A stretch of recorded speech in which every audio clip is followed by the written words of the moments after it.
the final tonight. And the best team in baseball wins it all in 2018. For the first hit. Rutschman into right field. Down the line. A fair ball. Adley will turn first. Head for second. He's going to turn second. Go for third. Rutschman into third base standing. An extra base hit. His first hit in the major leagues. Welcome to the... Those are long pitch innings, I think. Blister, that's what you wanted to make sure. Here's a high fly ball into right. Back his bat's on the move. On the track.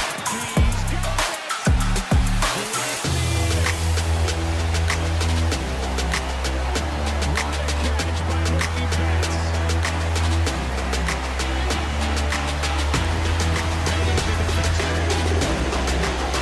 Now, Clifford looking for a clean inning here in the seventh. Hit well out to right center field. Jones still on the move, running out of room, and he makes it.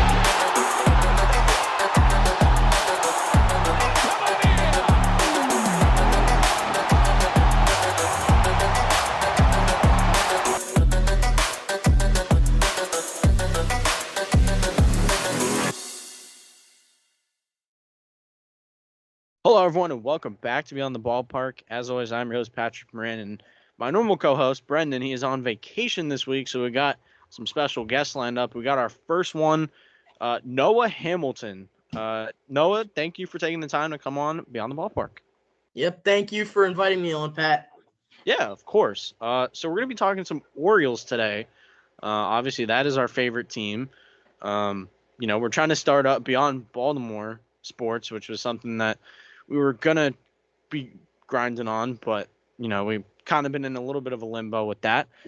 But we'll try and get that started up for y'all. Maybe it's a little preview, but today we're going to be talking about, the Orioles' first half, and then we'll be taking a look at the trade deadline and what the Orioles could do there. So it should be a very intriguing conversation. So we'll start with you. Like, what were kind of your thoughts on the first half of the season? I know they played 100 games before the All-Star break, but what were kind of your takeaways?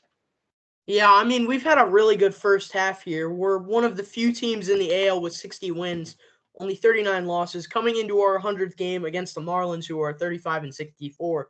I do think we can pick up that win, make it 61-39, but we've seen a lot of pitchers go down this year in John Means, Kyle Bradish, and Tyler Wells. We've really needed to find starters that can fill those spots, like Albert Suarez, who's been 5-3 with 2.82. I really think we've had a great first half. Yeah, absolutely. I totally agree. You talk about the pitching injuries. That's certainly been an issue for the Orioles, and that's not at the Orioles' fault. But, you mentioned Bradish went down, Means went down, and Wells went down. And those are three really good impact arms. I know Wells was kind of projected to be in the bullpen more because of the whole innings thing and with Bautista out for the whole year. But, he made a few starts, but then unfortunately had season-ending surgery just like Means and Bradish. But that's certainly something that we'll get into more with the trade deadline. Obviously, I think the Orioles have a very good first half. They kind of brought back the same group. There wasn't a whole lot of change, and I think that's certainly good. I mean, the Orioles didn't really need to add like an external bat, considering how many bats they had in the farm system. But, it's certainly been a great first half. So we'll kind of hand out some awards here. Who would I know it's kind of an obvious question, but who's the MVP of the Orioles right now? I mean, we have the obvious answer. It's Gunnar Henderson. He's got the most home runs on this team. He's been the most valuable player on this team. Great defense at shortstop. Great bat in that lineup. You almost never see him taking a day off. I mean, he had a scheduled day off yesterday, and then he came in to play for an injured guy like Ramon Urias, who wasn't able to be in the lineup. He's just always someone that you can rely on. He's always there. I totally agree. I mean, Gunnar Henderson could win AL MVP. He's right up there with Aaron Judge. He's right in the thick of the actual MVP race, and he's clear and obvious Orioles MVP. He might win back-to-back most valuable Orioles at the end of the year, and then I think another obvious one, the Cy Young of the Orioles. Who would be the top candidate for that? Ooh, I mean, I think you've got somewhat of a close battle, I'd say, between Corbin Burnes and Grayson Rodriguez. They've been great pitchers this year, but I kind of got to give the edge to Corbin Burnes. I mean, he was the starter for the AL in the All-Star game. He was an All-Star. Grayson Rodriguez was not an All-Star, but he's still been a great pitcher for us. 12-4 record, 18 games pitched this year.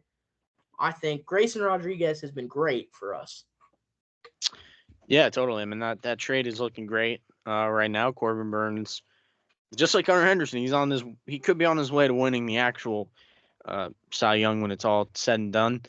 So we'll get to some more interesting awards. We'll do Rookie of the Year. Again, a little bit of an obvious one, but I think there's more conversation here with compared to the MVP and Cy Young.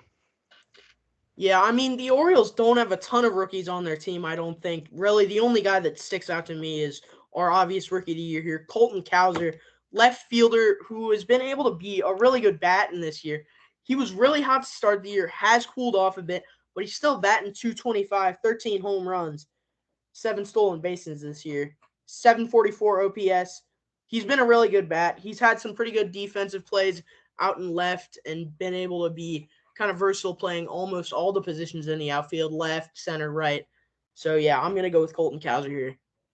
Yeah, absolutely. I mean, he had a hot spring, and he translated that early in the regular season, and he just forced his way into the lineup. And while he has cooled off, he's certainly been still an impact bat, I think, at the end of the day, taking over the left field job for most of the time. But he's got that flexibility, like you mentioned, and being able to take over in center in a pinch and then go to right as well as really helped him stick in the lineup and just being able to play all three outfield spots. I think kind of an interesting wrinkle would be Heston Kjerstad. I know Heston Kjerstad kind of had the limited looks, but he feels like he's doing a little bit of the Colton Cowser thing where he's just kind of forcing himself into playing time, and that could really be I don't want to say X factor, but it kind of could be an X factor in the second half.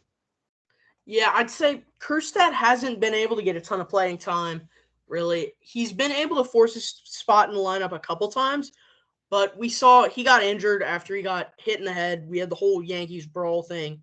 Yep. He was off for 7 days on the 7-day IL for a concussion. Mm-hmm. So he hasn't been able to get a ton of spots, but when he's been able to be in that lineup, he's had great stats. He's batting just under 354 at bats. He's got 3 home runs this year, 906 OPS. He's not someone that plays a lot, but when he does, he sure does shine. Yeah, I totally agree with that. Now we'll get to reliever of the year. Obviously, an Orioles bullpen that's been a little bit more, subjective, I would say, this year without the obvious presence of Felix Bautista in that bullpen. I mean, it was so much fun watching him closing out games, but unfortunately he did go down with Tommy John at the end of last year, and so the Orioles have kind of been able to patch it together without him.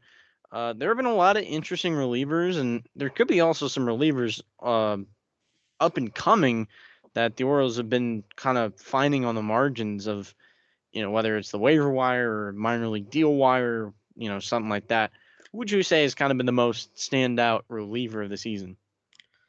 I mean, I'd say the most standout reliever, you've got to go with a guy like Craig Kimbrell, who is a veteran presence, came into this bullpen really just to close out games. Felix Bautista went down last year. He was the most dominant pitcher in the American League. You've got a guy that comes in there, he can get your 3 outs almost every time when you've got him in there, who can really shut down games. And this Orioles team has been able to win 60 games without him. I think we would easily be around 70, maybe even more wins with Felix Bautista. You've got a couple of the guys who have also gone down this year, like a Danny Coulombe, who was a great guy who could come in, get you a couple outs. We've seen a couple guys come in like Birch Smith and Vinny Natoli, who were with the Tides, came up to the team, have been able to get some things done, but we haven't seen a ton of them. But, I mean, the obvious answer, I'm always going to have to go with Craig Kimbrell. Yeah, I mean, Craig Kimbrell was the big money man kind of for the Orioles this year, and getting a free agent deal, $13 million to kind of fill the void that Bautista left. Obviously, you can't replace a guy like Bautista, but I think a lot of people gave that signing criticism, and Craig Kimbrell has done well. I mean, obviously when he's not right, it's definitely a bit of a panic attack, but I think overall watching him, he's just kind of done his job, which, I think when people have kind of clowned the Orioles for that move, he's kind of proven them wrong a little bit. And now we'll kind of go to the negative side of the spectrum for the most disappointing player of the year. Obviously you don't like to talk about the negatives, but obviously every team has them. I think there are kind of a few candidates here, but what are your thoughts? Yeah, I mean, for the most disappointing, and I really hate to say this one, but it's got to be Cedric Mullins. I mean, the guy has been one of our best players through the rebuild, through it all. We've seen these guys like Hayes, Santander, and Mullins. They were great players through this rebuild. They're the few guys that have survived this rebuild who've seen this team be great. And Cedric Mullins has just not been as hot as he was. He has not been great this year. He's not been the best bat. He's only batting about 14 points over the Mendoza line. He does have 10 home runs, and he can still steal a few bases. But his speed and his bat, he doesn't have great defense. He hasn't been the most reliable guy. So I'm going to have to say Cedric Mullins. Pains me, though. Yeah, that's a great candidate. I was thinking of a guy like Austin Hayes, who came in on opening day as the starting left fielder, and with kind of poor play and kind of a few injuries here and there, he got flat out robbed of a job. I mean, Colton Cowser just swooped in and took that everyday left field spot, and now it kind of feels like they're in a platoon. I think you make a very good case with Cedric Mullins, but you look at a guy like Austin Hayes, who was an all-star last year, and Mullins was an all-star in 21, but Hayes, I think, had higher expectations, but I mean, he just flat out Colton Cowser flat out put him on the bench, which I think wasn't on my bingo card. I think Cowser was a guy that could have gotten more playing time with good play, but I didn't expect him to kind of come rip roaring like that and just dethrone Austin Hayes, who obviously with the premium defense and left and just the veteran presence was really slated for an everyday outfield job. Yeah, that's true. I mean, I don't think Hayes is as much of a recognizable name as like Cedric Mullins, though. When you go to the games, are you really seeing Austin Hayes jerseys out there? I see Cedric Mullins a lot. Yeah. This is a guy who has been a fan favorite since 2021. One of the few Orioles that has had a 30-30 season. He's hit for the cycle for us. I know Hayes did the same thing, which, that was a much more impressive cycle. I'll give him that. Cedric Mullins' cycle was great. Hayes' cycle was, oh my gosh. He got that done in 6 innings, I think it was. I think so. It was like during a rainout. I think it was a against rainout Nationals. game, too. So we got the cycle in 6 innings. Yeah, I mean, you should make a good point. Mullins is a more recognizable name, and also like he's playing a more premium position. Obviously, with the deeper left field, you certainly need a good left fielder. But you look at center field, and you look at a guy like Cedric Mullins, who certainly put himself on the map in 2021, and now he's kind of fallen from that. Now we'll go with kind of the biggest surprise this year. We'll go on a little bit more of a positive note. Obviously, there are always surprises here and there with injuries coming about and things solving themselves in that way, which is unfortunate. But who's kind of been kind of the biggest pop-up name for you? I don't know with surprises, really. I mean, I'd say Ryan O'Hearn. He's been a surprise these past 2 years. He was a guy that we got from the Royals in a DFA case. So he's been able to play really good for this team. He's been a guy that can play in spots where you've seen him not great. He's been a 274 hitter. He's got 12 home runs. That's only one less than Cowser. So he's a good power hitter when you need him. And I'd say he's been really surprising this year, just like last year. Yeah, I mean, I think Ryan O'Hearn's a guy that's kind of proved it this year. Obviously, the breakout was last year, like you're saying, but I get your point in like he's cementing himself as a really good hitter. It's not just kind of a flash in the pan type deal, and that he is a pretty legit major leaguer for a guy who, when we got him, I mean, it looked like he could have been out of baseball and was really kind of fighting for a job, but here he is in a great platoon, and he doesn't have to face any lefties with Mountcastle. there as well. I mean, O'Hearn's been a great middle of the order bat for the Orioles. So I think with this season in particular, obviously O'Hearn's like the big breakout over a longer period of time, but I think Albert Suarez has been a great arm. I mean, you think about the Orioles, they looked like they had a really rock solid rotation when they acquired Corbin Burns, and that just hasn't been the case. I mean, a ton of pitching injuries this year across the league, and Albert Suarez got a chance. I mean, he was signed to a minor league deal ahead of spring training, and here he is. He's pitching really well for the Orioles. He got a 2.82 ERA in 70 innings, which is fantastic, and he's been a really nice surprise arm who's been able to hold it down. I mean, his job may be in jeopardy this trade deadline, but for what the Orioles have asked of him, I think he's certainly done more than enough and more than anyone expected. Yeah, we've seen Suarez as a big veteran surprise out here. I mean, everyone was talking about this Orioles big three to start the season when we traded for Corbin Burns. You know, you had that big three: Corbin Burns, Grayson Rodriguez, and Kyle Bradish. Kyle Bradish probably at the 2 instead of the 3. But then you have Bradish go down, and then, hey, maybe Means can pick up that spot, and then Means goes down. So Suarez has really been able to just find that spot when he's needed to. Absolutely. And speaking of the pitching staff, we'll go to the trade deadline talk here. We're kind of done with awards. So the trade deadline is right around the corner. We had the All-Star game, which was great. Orioles had 5 representatives, which was, I think, probably the most since 2016.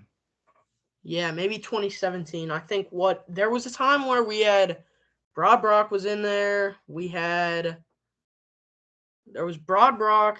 There was it like Hardy and Britton? I don't know. I think Brock and Britton were in there. I don't remember. Machado was in there. Scope was in there. Well, I mean, because Scope and Machado went solo to Miami and DC in 2017 and 2018. Anyway, but yeah, we had 5 All-Stars. I mean, All-Star Week looked great. I mean, Gunnar didn't do that well in the Derby, but that's totally okay. And we'll dive deeper into the Derby on a future episode. But, it's All-Star Week looked great. I mean, it was in Texas. Obviously, all the stars were there. And before we go into the trade deadline, how much of the All-Star game did you watch, really? And, I mean, with the All-Star game, if we're specifically talking about the Derby, as an Orioles fan, I watched until Gunnar finished. It was just really a disappointing performance. Obviously, home run derby, it's really just batting practice. Mm-hmm. So it's not terrible to lose in it, but I watched the entirety of the All-Star game. I saw American League pulled it out, which was better than last year. We don't talk about Felix Bautista's performance. Yeah. True. Yeah, so this was really a good game this year, though. Yeah, I think so. And Paul Skeens made that great impression. But trade deadline. We're now locked in on the trade deadline. I believe it's like July 30th or July 31st this year. Yeah, I think it's around that time. Yeah, it's one of those two. And, to be honest, it kind of feels like a thin trade market overall. I mean, you got some clear sellers. You got the Marlins, and you got your White Sox, and you got your Athletics. Those are all teams that are going to be moving guys to speed up the rebuild and get prospects of value. But I think in the National League, there's a lot of just mid-off, I think, with teams not really knowing what direction they're going in. So it's really going to make for an interesting trade deadline on the whole. Yeah, I mean, this is one of my statements that I've always said. Baseball is a fickle game, especially in the National League, where that wild card spot is really a huge fight between all the teams. You don't know if you're in, you don't know if you're out. But at some point, you got to figure that out. Yeah, you certainly do. And, it's just kind of a lot of just clumping in the National League. And I think this next week or so could determine what teams are going to do. But we'll go back to the Orioles in terms of what they need to do. I think it's pretty obvious. They need to get a starter. I think they need to get that 3 starter in the postseason. And then they need to go get another bullpen arm. You can never have too much bullpen help, and it's not that expensive to get. Who are some guys? We'll start with you. Who are some guys on your radar that, for starting pitching that could come to Baltimore? Yeah, I mean, for starting pitchers, you've obviously got the Garrett Crochet, Tariq Skubal kind of guys who are going to cost you a lot of prospects, but for good reason. These are some of the best pitchers in the American League. Tariq Skubal, also another American League Cy Young candidate. If Yep. you can have the top 2 Cy Young candidates on your roster, that's just going to be terror for teams in the postseason. So I Yeah. think, yeah, you want to go for a starter like Skubal, but I'm also not upset with the idea of like a combo trade. Like I would be very happy with a trade of a Mackenzie Gore and a Kyle Finnegan maybe, or if you're going to trade with the Athletics, I don't know how many starters they have wise, but getting someone like Mason Miller who can really shut it down. I mean, we've got Bautista who will be back next year. We have Kimbrel right now. So I don't think we really need to go out and get a closer. But if you can move him in as like a setup guy or someone that can pitch in the 6th or the 7th, I mean, you've got a guy that throws 102, 103. Never bad to have in your bullpen. No, it's certainly not. So I think with the starters market, I think the dream is Tariq Skubal.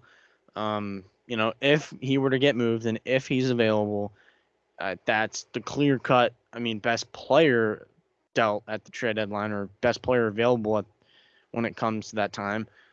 And then there's obviously like a Garrett Crochet, but there's a lot of risk with Crochet, considering that he's already way past his innings total, that he's ever thrown in a professional setting. He threw like 60 something innings in college. That's the highest. That's the most amount of innings he's ever thrown. So with those guys, do you think it would really be worth it for the Orioles to kind of empty the tank with that farm system for like a Tariq Skubal or Garrett Crochet? I mean, it really depends on who you're getting rid of. Obviously, you've got guys like Samuel Basallo, who is one of the best catchers in this farm. I think he will have a spot here in the next 4 or 5 years to come. So I really think if you're going to trade for some guy who can't really help you this season and doesn't have a ton of team control, you really don't have a spot where you're in the space to be trading for him. Yeah, I mean, and you mentioned that a combo package. I think a combo package would be a great option if the Orioles were to go after that. I think my idea has been if Texas is in, kind of a rental sellers market where they're getting rid of expiring contracts that they're not going to bring back. I think that's a key destination for the Orioles to look at. You could look at getting like a Robertson or a Yates out of the bullpen, and you can look at Eovaldi or Heaney out of the rotation. That's getting you the high leverage guy, and then that's getting you a really solid starter. So, I think the combo, if that's able to work, would be the best route for the Orioles to take. Yeah, I mean, I'd say getting someone like a Yates and an Eovaldi would cost you a lot of prospects. Like, you'd definitely be getting rid of one or more of the top 4 of Holiday, Basayo, Mayo, Norby, Bradfield, maybe even a Beavers. So you're going to have to give up a lot. But having someone like a Yates in the bullpen who can give you some relief, a great starter in Eovaldi who's been a former Cy Young, he's been great this year with 17 appearances. He's 6-4, 3.36 ERA. I really think it would be great, but you don't want to give up too much. You don't want to have a trade where you're giving up as many prospects as you are, like the Padres did in the Juan Soto trade, which has really come back to bite them. I mean, they got rid of Soto. He's on the Yankees now. And now the Nats have James Wood, Dylan Cruz. They've got a bunch of other guys. They've got Susanna. I really think we want to make a good trade where we can get a reliever and a starter, but we don't want to get burned bad like the Padres did. For sure. I mean, like if you go for that package, it will cost you more. So it depends on who you're aiming for, but if the more you get, the more you got to give. So that's kind of the policy. You mentioned a name that I don't think a lot of people are thinking of as a trade chip, but Mackenzie Gore of the Nationals. Why did you mention his name? I want to hear more about that. Well, you see, Mackenzie Gore, he's a great starter, Plus, you've got Kyle Finnegan in there as a reliever that you can get. I really think you might want to try to do a package of something with the Nationals, whether that's Finnegan and another starter. I just figured Mackenzie Gore's a great pitcher. You're going to have to give him a lot, but he's young. He's got team control. I think he would be a great guy for the Orioles to bring in.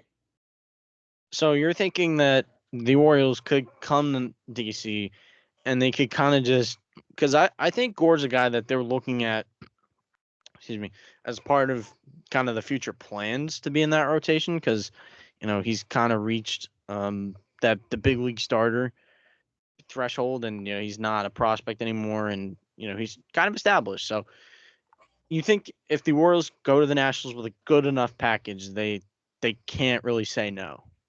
Oh, yeah, I mean, for sure. I mean, if you're going to be the Orioles, and obviously should be outrageous, but if you're the Orioles and you offer the Nationals Jackson Holliday, Samuel Basallo, Kobe Mayo, and Enrique Bradfield Jr. for Mackenzie Gore and Kyle Finnegan, not realistic at all.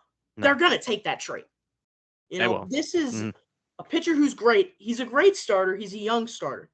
But enough prospects will get a team to bite. Yeah, for sure. I mean, that's a very good point. I think Finnegan's definitely a guy that if I were the Orioles, I would circle. I don't think it would take a whole lot to get him. You could look at.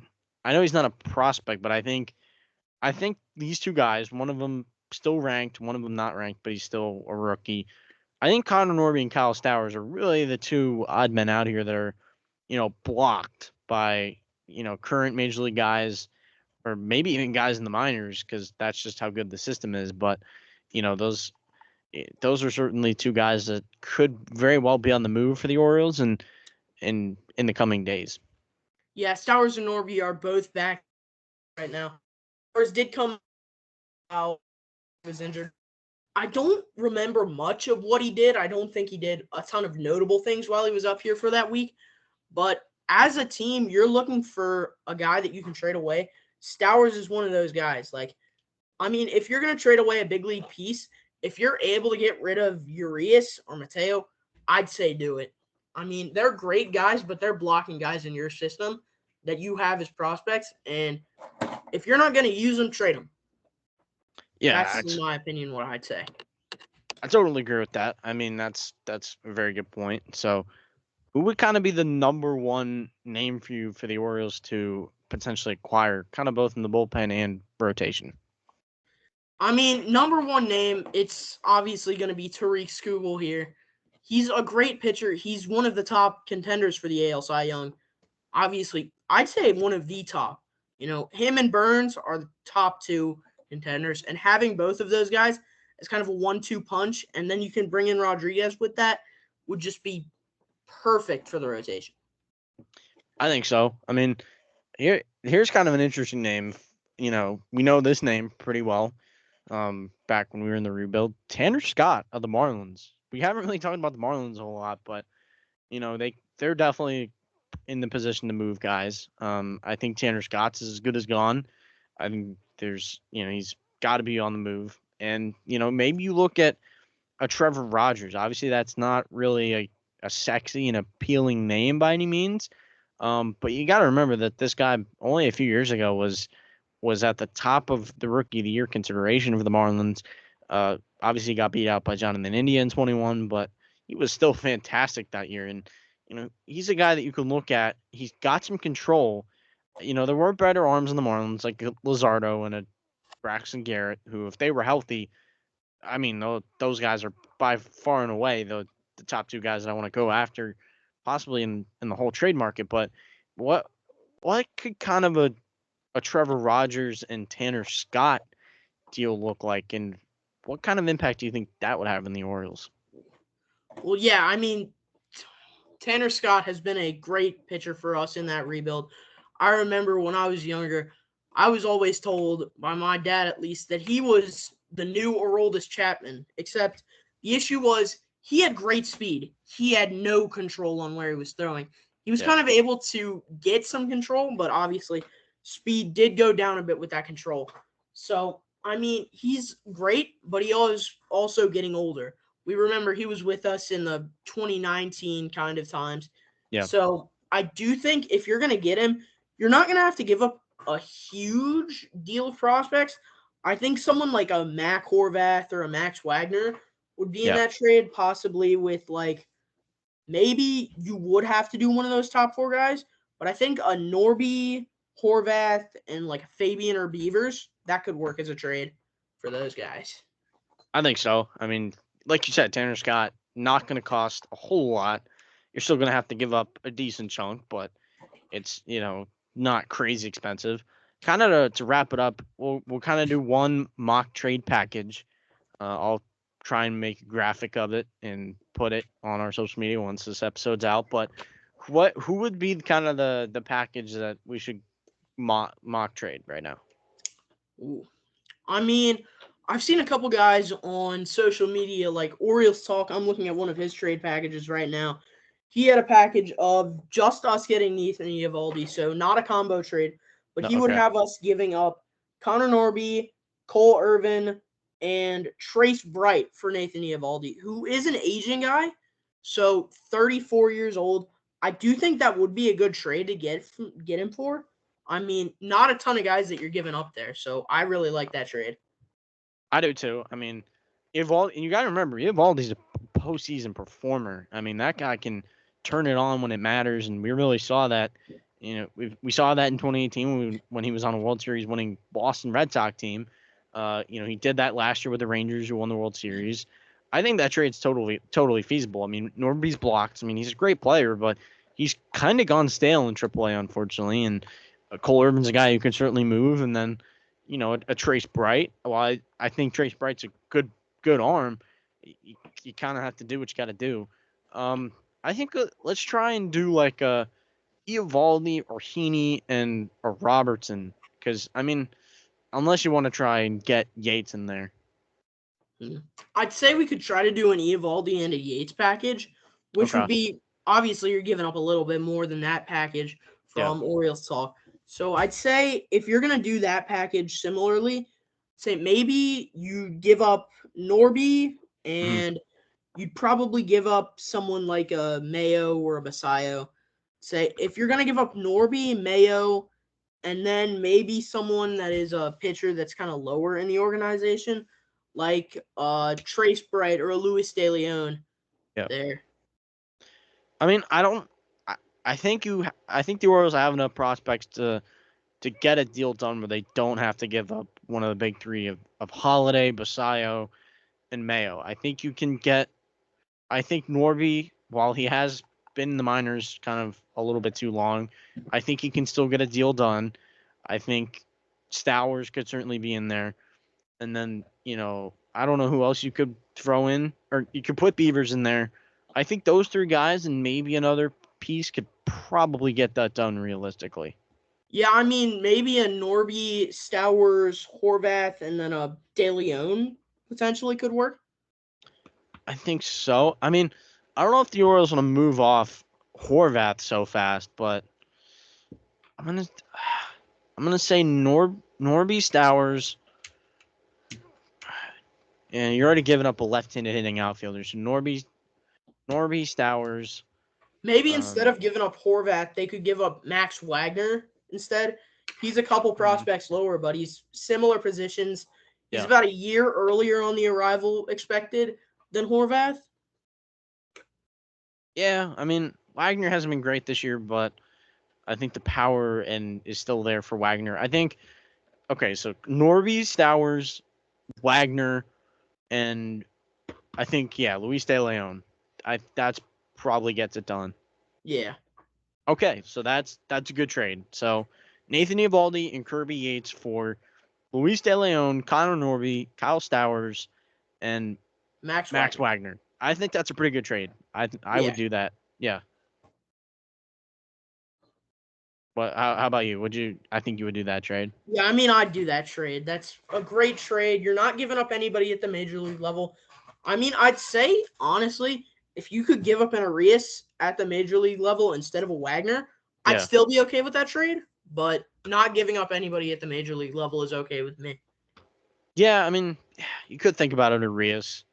I know the Rangers have been in contact about Santander, but the Orioles aren't moving Yeah, Santander, they're not moving Santander. even though he is a rental. So, that's He is a rental, but he is a fan favorite. I do think we can get a deal with him done this offseason. yeah. I mean, I think Santander's kind of due for a nice 2 to 3 year deal, with a nice payday. So, Norby, Stowers, De Leon, and Wagner for Eovaldi and Robertson. I think, or not Robertson, Yates. I think that's a good trade. So, Yep. we'll end it on that. We got a pretty solid length of content there for you. So, Noah, thank you so much for taking the time to talk some baseball today. And But thank you, Pat.